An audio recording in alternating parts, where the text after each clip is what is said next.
Doutora, vou apelar ao seu Sim, sentido de síntese. Obrigado.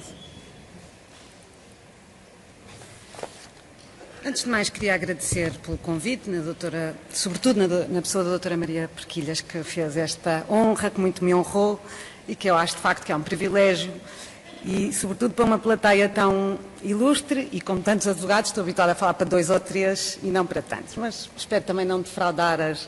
Queria cumprimentar a mesa. De todo modo, também vou demorar um bocadinho menos tempo, porque não tenho a veleidade de falar melhor e já houve muitas coisas que já foram ditas, nomeadamente a finalidade da lei, as aplicações das medidas, por isso eu vou ser mais ou menos mais resumida e, sobretudo, o Dr. Norberto foi tão claro, aliás, como é hábito, eu há muitos anos que não o via, mas tive o prazer de ser formanda dele e, por isso, não tenho a veleidade de falar melhor do que ele, como é óbvio. Agora, só queria pôr aqui um pouco maior...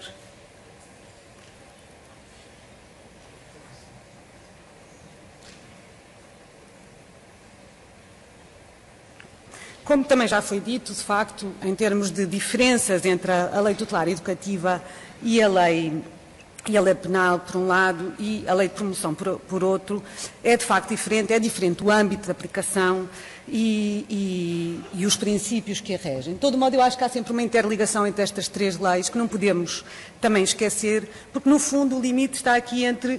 A lei tutelar educativa aplica-se entre 12 e os 16 anos. O mesmo facto praticado por um menor de 12, iremos aplicar provavelmente a lei de promoção e proteção, exatamente porque aí ele já não pode ser um sujeito da lei tutelar educativa, mas com esse comportamento poderemos considerar que está em perigo. Aliás, a lei de promoção e proteção também refere isso, praticar atos que não diz qualificados como crime, mas que o possam pôr em perigo. Por isso é um dos perigos que vem elencado.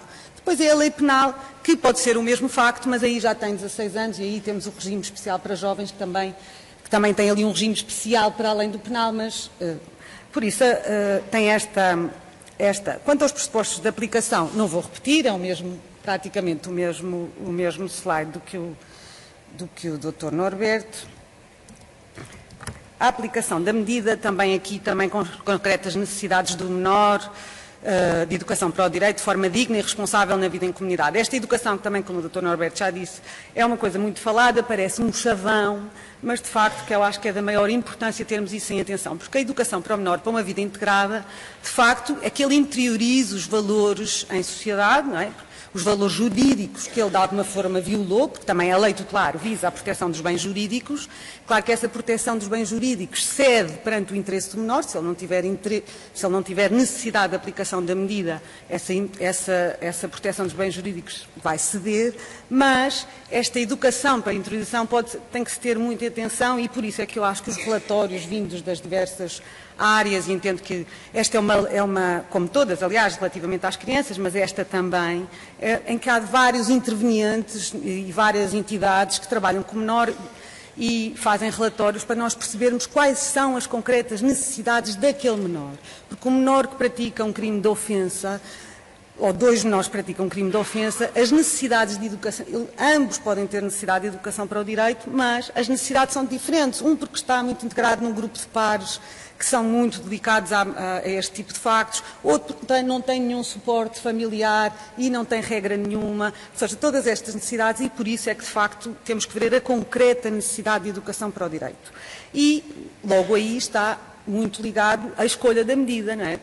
Temos que tem uma escolha que tem o princípio da legalidade e da tipicidade, estão lá elencadas, mas temos que ver de essas que estão elencadas qual é a mais adequada para aquele caso concreto. E não é só mais adequada, é que é suficiente. E isto parece-me, porque senão vamos sempre para a mais grave, que é mais abrangente, ou pelo menos para o acompanhamento educativo. Não, é só aquela que é suficiente e que implique, que represente para o menor a menor intervenção na sua autonomia de decisão e de condução da vida do menor e que possa obter a sua maior adesão. Ou seja, se nós entendermos que a necessidade em concreto é porque ele não tem o tempo estruturado, porque de facto não tem ocupação de tempos livres, não está numa formação, se calhar é que implicará a maior adesão dele, dos pais, do representante legal ou de quem tenha a sua guarda de facto, será, por exemplo, a obrigação de programas formativos. Ou seja, essa concreta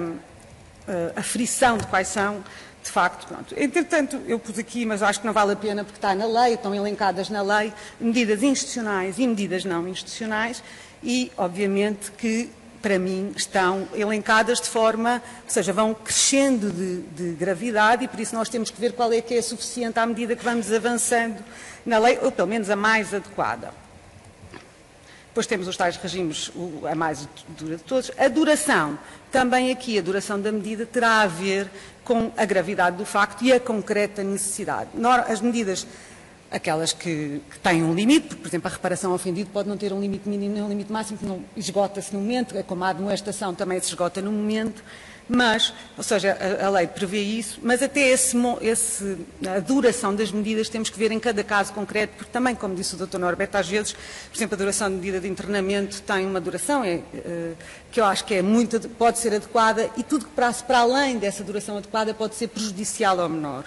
E não é isso que queremos, aliás, queremos que de facto que este contacto com esta lei tutelar, ou seja, com o sistema, seja um benefício para ele e não de modo nenhum ser punitivo. Tenho sempre muito esse cuidado de dizer nas audiências de julgamento isso, porque assim, não estamos aqui a punir, ou seja, isto não é um julgamento penal, não estamos aqui a ver se aplicamos uma pena, mas de facto é que este contacto com este sistema, já que o teve, que seja benéfico para ele e que de facto este contacto seja profícuo para a sua vida futura. Aqui, como falou, a doutora Inês falou na intervenção do advogado, eu não posso deixar de falar na intervenção do juiz, que é nessa qualidade que me convidaram para falar. Ou seja, na fase do inquérito, eu creio que é muito à semelhança do processo penal, que pratica os atos jurisdicionais, realiza o primeiro interrogatório do jovem tido na sequência de flagrante delito, aplicação da medida cautelar, seja ou não em primeiro interrogatório, a autorização de realização de perícia em regime ambulatório, detenção de jovem para assegurar a sua presença em ato processual presidido por autoridade judiciária, detenção para sujeição em regime ambulatório ou ainda de internamento da perícia psiquiátrica ou de personalidade e condenação de faltoso em multa e detenção para comparência. Aqui é que, de facto, a intervenção, agora sim, na fase jurisdicional, é que a intervenção do juiz tem mais importância. Ou pelo menos é mais premente e é ele que preside é o juiz que preside esta fase. E nesta fase inicia-se logo, sujeito ao princípio do contraditório, inicia-se quando o Ministério Público conclui que há suficiência de indícios do facto qualificado pela lei como crime, porque senão arquiva e não chega ao juiz. Concluindo, ou conclui que sim senhor, o crime é punível com pena de até 3 anos e conclui que há necessidade de aplicação de medida, manda requerimento para a abertura da fase jurisdicional, ou crime punível com pena superior, ainda que conclua que não há necessidade de aplicação de medida, é a tal proposta de arquivamento, que aqui é uma concordância conjunta, porque se entendeu, sendo o facto mais grave, que seria necessário aqui haver este conjunto Ministério Público e juiz. Ora, a fase jurisdicional, o que é que ela visa? Visa exatamente isso, a comprovação judicial dos factos. Houve um primeiro julgamento por parte do Ministério Público e agora, por parte do juiz, comprovação judicial dos factos, avaliação das necessidades de aplicação de medida tutelar educativa, determinação de qual a medida tutelar educativa e execução da medida tutelar educativa. Na fase jurisdicional, no despacho de recebimento, também, quanto, sobretudo, aquelas questões formais ou questões prévias que obstem ao conhecimento do mérito, que o juiz vê se há alguma questão ali que obste, arquiva o processo, se for essa e se merecer concordância a proposta do Ministério Público de que não é necessária a medida, ou seja, quando está em causa um facto qualificado como crime com pena abstratamente aplicável superior a 3 anos, ou então designa dia para a audiência prévia se não tiver sido requerida a aplicação de medida de internamento e a natureza e gravidade dos factos, a urgência da situação ou a medida proposta justificarem tratamento abreviado. E, de facto, esta audiência prévia é a grande diferença em relação ao Código de Processo Penal, porque o que é que, suponho eu, e na minha opinião, se quis fazer? Quis fazer que, de facto, não haja um julgamento formal e que o menor, havendo esta concordância, havendo a concordância que é necessária uma medida e não seja sujeito a um julgamento com testemunhas. E então esta audiência prévia, para mim, tem uma importância fundamental e, às vezes, aí, eu acho que, de facto, o advogado deve intervir e a minha experiência é que intervém muito pouco. E é a minha experiência. Por outro lado, também às vezes se intervém quase pensando que é um julgamento. Ora, não é um julgamento. Muitas vezes designa-se a audiência prévia, comparecemos todos, como é óbvio, e o defensor lá está. E começa por me requerer prova, logo à cabeça. Ora, eu disse, mas o menor, ainda não ouvi o menor, eu não sei se o menor vai aceitar, se não vai aceitar, se ele... E a prova que normalmente querem nem sequer é a prova dos factos. É a prova que ele já, de algum modo, iniciou ou porque já se inscreveu num curso, ou porque já está a ser acompanhado. Ora, isso é muito importante, de facto. Mas, quanto a mim, se não for uma coisa que determine que naquele momento já não é necessária a medida, é importante, mas é importante para a fase da execução da medida, para a tal fase da revisão, que também...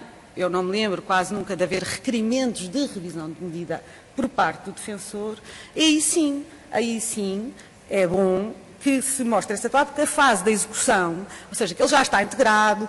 Porquê? Porque as medidas, apesar de poderem, são aplicadas por um prazo, se atingiram os objetivos a meio do prazo, a medida termina. Ou seja, é bom que haja esta colaboração do defensor, do menor, de todas as entidades, dizendo que estão alcançados os objetivos e, por isso mesmo, termina a medida. Mas eu agora já estou mais à frente, já repararam, depois salto, já estou na revisão e ainda só estou aqui na aplicação.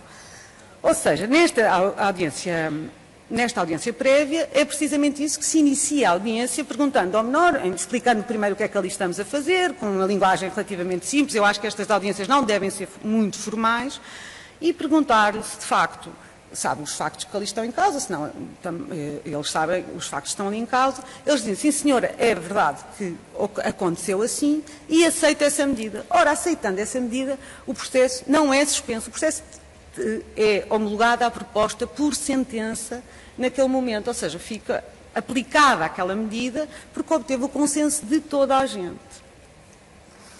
Se não obtém o consenso, o juiz ou procura obter outro consenso, e aí não é só do menor, também, na minha opinião, tem que ser do Ministério Público também, porque ele fez uma proposta anterior.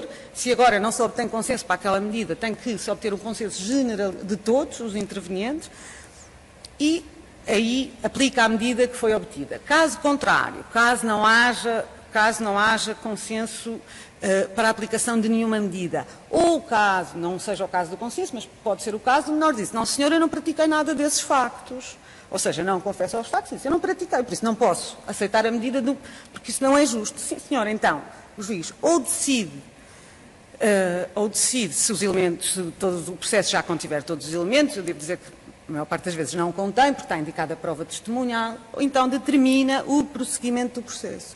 E o prosseguimento do processo para quê? Para a audiência final, aí sim determina as notificações, se quiserem indicar a prova, porque não houve essa oportunidade antes. Essa oportunidade, quando é designada a audiência prévia, não há oportunidade de o menor indicar a prova aos factos. Só nesta fase em que ele nega a prática dos factos, então, nessa altura, o processo prossegue, é notificado para apresentar a prova e é designado dia para a audiência final.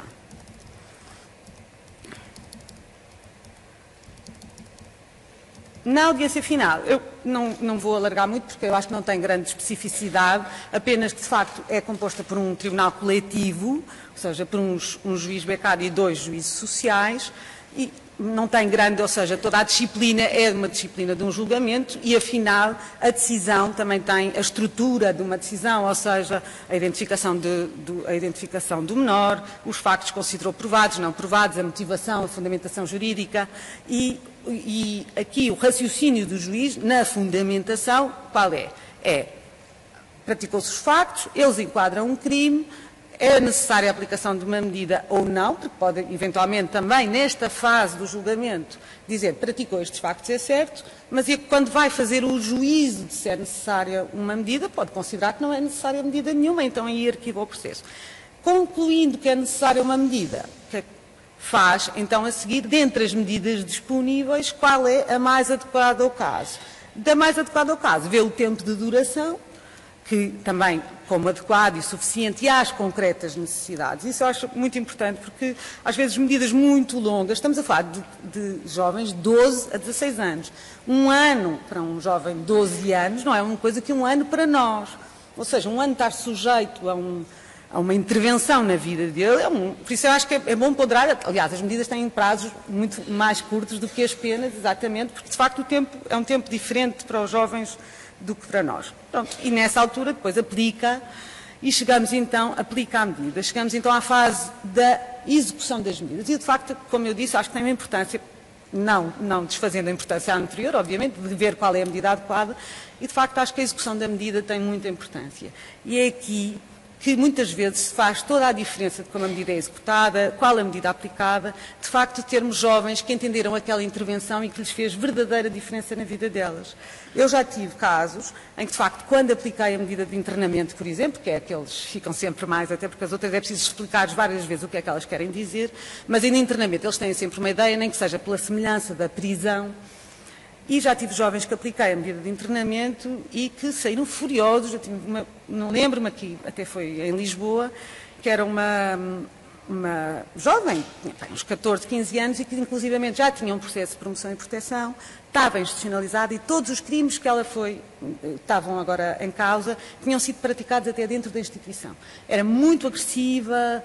E eu tive a noção que quando apliquei a medida de internamento, de facto, ela para mim, só não bateu porque não conseguia, porque senão também, porque ela tinha de facto umas doses de agressividade muito grandes. O certo é que ela ficou furiosa, foi internada num regime semiaberto e passados uns tempos eu julguei outra vez por outros factos. E aí eu achei muito engraçado, porque vinhamos a subir, ali no Campos da Justiça subimos o elevador, é o mesmo para toda a gente, e ela vinha a subir e subiu no mesmo elevador do que eu, com um técnico do centro educativo e disse: esta é a minha juiz. Mas já disse aquilo com um ar muito feliz, muito satisfeito, e depois eu, quando fomos para a audiência, perguntei como é que estava a correr, e ela disse: está a correr tudo muito bem, ou seja, aquele acompanhamento, aquela medida foi a certa, a eficaz para aquela jovem, porque de facto ela precisava de um ambiente contentor e às vezes termos, porque vão internados, às vezes é o certo e é o que lhes faz mudar a vida toda. Ela começou a estudar, tanto que na segunda medida já se concluiu que não era preciso outro internamento, ou seja, já teve já foi aplicado o acompanhamento educativo, que eu acho muito eficaz. Eu trabalhava inclusive com um procurador, todos cá conhecem, o Dr. Celso Manata, a propósito desta supervisão intensiva. As propostas dele, quando podia, porque há casos em que não pode, vinham uma proposta de medida de internamento seguida de um acompanhamento educativo. Podendo, ele tinha... Porquê? Era para colmatar esta falha que existia do acompanhamento educativo, sai e agora vai lá a tua vida. E havendo um acompanhamento educativo a seguir, de facto, conseguia-se esta... Agora, a lei... espero que seja eficaz e que consiga, já não é necessário, até porque muitas vezes não era possível estas duas medidas, até porque são duas medidas gravosas e não era possível. E agora sim, uma última nota, não sei se estou dentro do tempo ou não, relativamente à pensação de processos. Eu não vinha preparada para isso, mas a doutora Inês falou nisso e é só para aqui porque eu acho que às vezes há assim uma certa confusão. Não é, para mim, e eu posso também estar errada, e por isso perdoo-me se vou discordar, porque não é uma faculdade do juiz, ou não era uma faculdade do juiz a pensar ou não a pensar. Não era uma faculdade. A lei era clara, dizia que se tinham que pensar processos, ou o processo mais antigo, se fosse esse tutelar civil, tutelar educativo. O que acontecia é que não estava lá a expressão independentemente do Estado. E então qual era a interpretação? Era que se estivesse arquivado, e pelos vistos agora também dá interpretações diferentes sobre isto, se estivesse o processo arquivado, não se a pensava. Eu também entendia assim, ou seja, o processo está arquivado, não a pensava. Se o processo estivesse pendente, eu a pensava, mandava a pensar. Não é uma faculdade, era uma norma imperativa. A interpretação é que, agora, independentemente do Estado, significará... Também há teses diferentes, mas significará que quê? Que independentemente de estar arquivado ou não, se há um PP relativamente àquele menor, se há uma regulação, aí pensa-se tudo, independentemente de estar no arquivo. Pronto, isso é uma interpretação. E ainda assim, e dessa harmonização, e essa harmonização de decisões, eu também acho muito importante, e por isso é que existe a regra da pensação. Exatamente, porque para haver, já não é o primeiro nem o segundo, como a doutora disse, em que passa primeiro... Tem um PP, tem uma instituição, ou está pelo menos com uma medida aplicada, depois tem Ou seja, essa harmonização, que às vezes também, se não houvesse a pensação, às vezes podia haver aqui contradição em decisões e até serem contraproducentes uma com a outra, chegou-me a acontecer uma vez, não porque não fui eu a tal faculdade, porque não é uma faculdade, mas que eram vários menores, e eu julguei primeiro o processo tutelar educativo porque eram muitos menores. E, entretanto, um dos menores tinha um um processo de promoção e proteção, e na pendência do meu julgamento, ele foi internado numa comunidade terapêutica e eu apliquei-lhe medida de internamento. E aquilo depois ficou assim, sem... E agora o que é que se faz? Ele estava a surtir efeito da comunidade terapêutica, a medida de internamento não se pode suspender, então ficou assim um pouco... Mas, de facto, eu acho que essa harmonização é possível e depois, nestes casos, o que eu entendi é que se devia extrair certidão, havendo vários menores, extrai-se certidão de um só dos menores e vai para o PP exatamente de modo a haver esse processo único do menor em conjunto. Pronto, afinal, não sei, estou disponível, obviamente, para qual... eu acho que não vale a pena estar a dizer os critérios todos das revisões das medidas, a jornada já vai longa, já é o último dia, tive esta ardua tarefa de ser a última, e por isso creio que a revisão das medidas nos casos também são muito claros na lei, de facto, são muito claros os que estão elencados na lei, e, de facto, eu, ao contrário do Dr. Norberto, aí tenho que discordar, achei muito bem esta alteração legislativa que permite que, quando o menor não cumpre reiteradamente, ou seja, não é logo a primeiro passo, que se possa cumprir medida de internamento pelo tempo que ainda falta, desde que essa medida seja possível pelo facto que ele praticou. Acho, de facto, sim, acho que as medidas em fins de semana eram completamente ineficazes, acho que às vezes era quase um prémio, olha, não cumpres 4 fins de semana e eu também entendia que não era uma substituição da medida anterior, mas eu sei que há muita jurisprudência que entende que não, mas eu entendia que cumpres 4 fins de semana e ainda continua a cumprir a outra medida. Mas pronto, isso também agora não se coloca porque já foi a alteração legislativa, espero não os ter amassado. Queria apenas concluir dizendo que, de facto, acho que ao contrário esta lei tutelar educativa sofreu algumas alterações, acho que sofreu as alterações que eram as exigíveis, acho que ninguém reclamava, pelo menos os aplicadores, todos os intervenientes não reclamavam por uma reforma global, acho que de facto que a lei tutelar educativa tem muitas virtualidades e como dissemos de manhã, a lei é boa, pode haver práticas que são menos boas e às vezes não é, neste caso eu acho que nem sequer é uma questão de práticas, acho que é uma questão de meios humanos, de facto, que possam, sobretudo nesta fase importante da execução da medida, que possam acompanhar os menores mais de perto, mais eficazmente. Ou seja, é uma questão de meios, porque a lei pressupõe que tem muita virtualidade para construirmos e, pelo menos, para ajudarmos jovens a serem membros integrados e integrados na sociedade, cumpridores dos bens e das regras jurídicas. Agradeço a todos a paciência que tiveram em me ouvir e, mais uma vez, o convite que me fizeram. Muito obrigada. Nós agradecemos.